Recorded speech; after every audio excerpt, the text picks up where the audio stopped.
Welcome to Bald Guy DIY. In this video, I'm going to show you how to get the step up on your shelving ladder.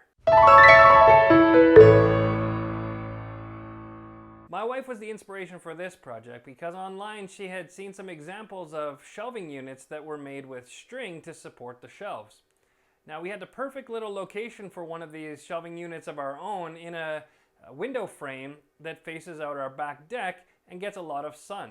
She wanted to use that shelving unit to display some of the succulent plants and other knickknacks that she had that are kind of gardening themed. In this video, I'm going to show you how you can take a few pieces of wood, some paracord, a few 3D printed parts, and make a shelving unit of your own to display your very own treasures. I used a 3D printed jig in order to space the holes the same on every single board. Now I used 15mm measurement from each edge, and then I just simply fit the jig over top of the board, and then my holes are in the right place on every one.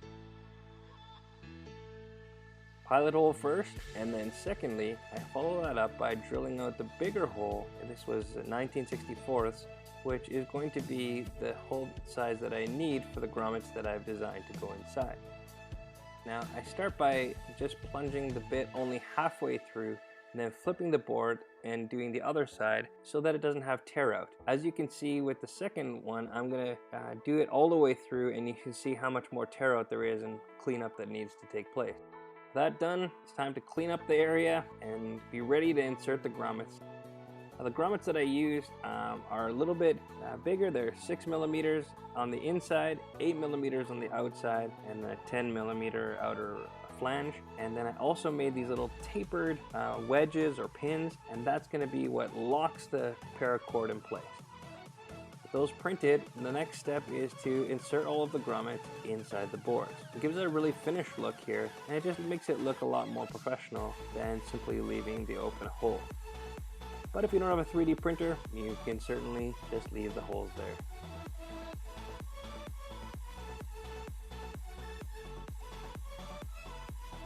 By inserting the tapered pin, you now lock the paracord in place so that when you pull, it's actually forcing the taper back in there. And to release, you just simply pull it the other way and it sets it free.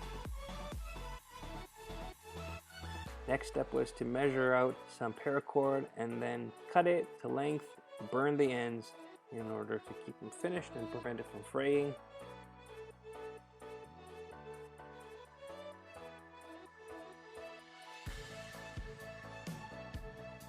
And then I began stringing each shelf piece together, the paracord, and getting all of the shelves strung up so they'll be ready to install.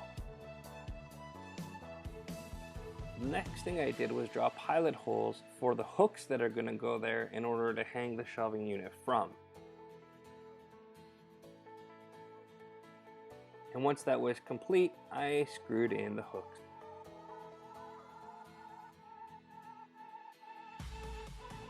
Here's the finished knot. One side I used a slip knot and the other side an ordinary overhand knot in order to get the level just right, and then with the level I just adjusted the knot slightly until I had a nice flat shelf for the bottom. After that, I simply spaced the shelf and then held it in place while I insert the tapered pins, which are going to lock it in place. Now they're a little bit tiny, so they're sometimes difficult to work with, but once you've done a few, you start to get a little bit of a feel for it and be able to manipulate it, get it in there just right. There's quite a bit of trial and error till you get comfortable with it. I just eyeballed the distance between the shelves, and you'll see that it turned out pretty well, but of course you could always use a measuring tape and make it look exactly precise. Technique I eventually settled with is to hold the string exactly where I want it to be and then tilt the actual shelf in my direction so that it's nice and easy to access, and then slide the pin properly in place. Just made it a lot quicker in the end, especially as I got near the bottom, and it would have got more awkward otherwise.